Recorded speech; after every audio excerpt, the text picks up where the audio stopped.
Now let's see how you can mirror your smartphones. For that, you would need to come to the home screen first, then take your remote, press the upward arrow button. The moment you do it, you'll see a panel opening up at the top. There are two options for the screen mirroring. First is AirPlay and the second one is Miracast. We use the first one to mirror the iPhones and the second one to mirror the Android phones. Now let's go with the Android one first. Click on Miracast.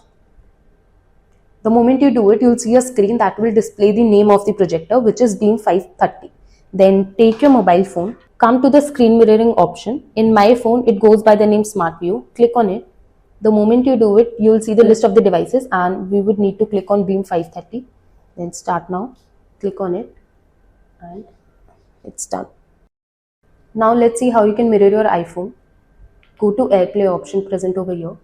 Then come to AirPlay. Then take your mobile iPhone.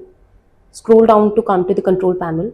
Click on the screen mirroring option. You'll see the name of the device. Click on it and it's done. Also, please ensure that your mobile phone and the projector both are connected to the same network.